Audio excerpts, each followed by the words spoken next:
Let's kick things off by traveling back in time to ancient civilizations where people didn't have TikTok filters or Sephora hauls, but they still managed to glow. How? Let's find out. Egypt, Cleopatra's self-care goals. Cleopatra wasn't just a queen, she was the original beauty influencer. She took milk baths long before spa retreats were a thing. Imagine lounging in a tub full of milk while your servants fan you. Talk about luxury. And that black eyeliner? It wasn't just for aesthetics. It was ancient Egypt's version of SPF, protecting their eyes from the blazing sun. Honey, herbs, and even crocodile poop were part of their beauty routines. Yes, crocodile poop.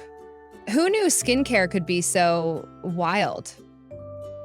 Greece, olive oil fixes everything.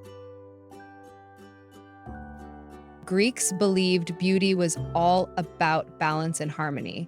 Their secret weapon? Olive oil. It wasn't just for salads, it was for hair, skin, and probably shining up their statues. And those volcanic clay masks? Imagine explaining to Zeus that you need to borrow some volcanic ash for your weekly skincare routine. Rome roses and berries.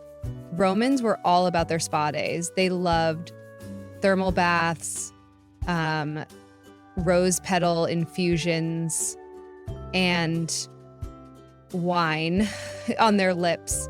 Yes, they literally used crushed berries and wine as lipstick. If only we could call drinking wine part of a beauty routine today. The Middle Ages and Renaissance. Now let's jump to the Middle Ages and Renaissance, when people took beauty routines to extremes. Ever heard of lead powder? Spoiler alert, don't try this at home. Pale is the new tan. In the Middle Ages, pale skin was the ultimate flex. It meant you were rich enough to stay indoors while peasants toiled in the sun. Women literally painted their faces white with lead powder.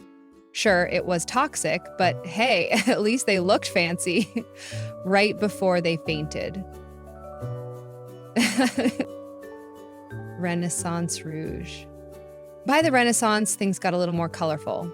Women used crushed flowers and berries for blush and lip color. They even started using perfume to cover up the lack of showers.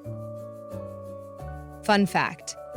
Perfume back then was basically the medieval version of Febreze, beauty in art.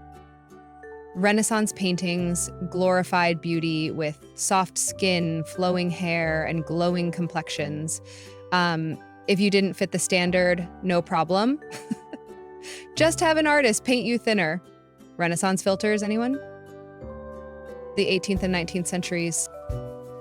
Let's move to a time when corsets were tighter, wigs were bigger, and beauty routines were questionably safe. Victorian glow up. In the Victorian era, women were obsessed with fair, delicate skin. They carried parasols, wore hats, and avoided the sun like it was an ex-boyfriend. And the rice powder? It was their version of setting powder, but with the added bonus of making you look like a powdered donut. Beauty Goes commercial. This is when the first cosmetics brands emerged. Lipsticks, powders, and perfumes were packaged and sold like candy. If you could afford it, you were living the dream. If not, you were probably crushing berries in your kitchen and hoping for the best. Corsets and wigs. Speaking of fashion, corsets were practically medieval torture devices designed to give you an hourglass figure or break a rib. And wigs? They were like wearing a bird's nest on your head, but hey, fashion is pain. The 20th century and beyond. The 20th century brought us Hollywood, feminism, and the realization that beauty is way more fun when you make it your own. Hollywood glamour. Hollywood stars like Marilyn Monroe and Audrey Hepburn set the bar for beauty. Think bold red lips, perfect eyeliner, and hair that defied gravity.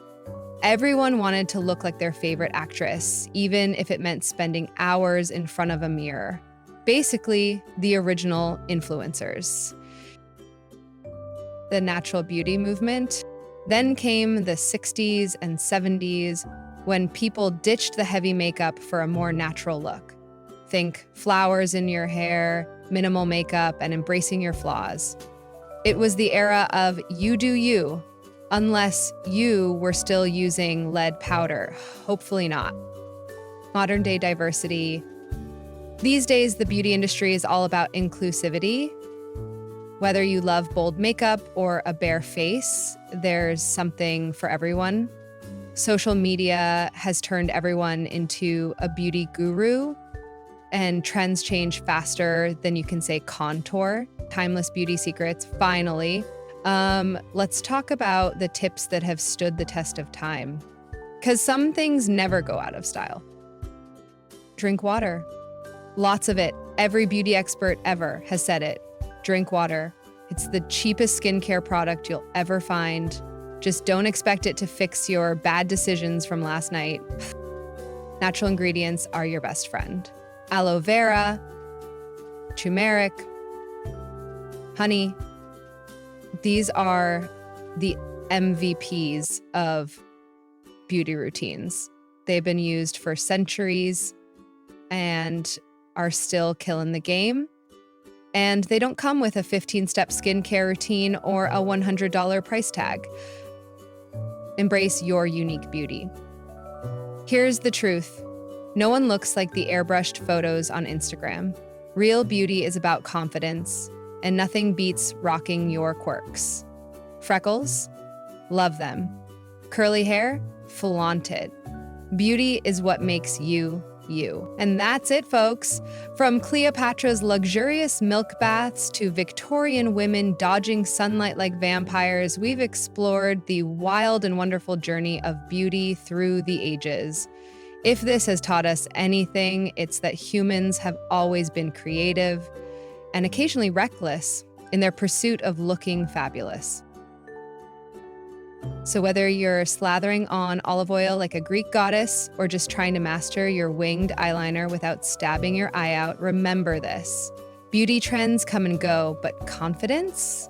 That's eternal. If you enjoyed this time-traveling beauty adventure, don't forget to hit that like button, subscribe for more fun content, and let me know in the comments which ancient beauty hack would you try. Personally, I'm still debating whether the whole crocodile poop skincare trend deserves a comeback.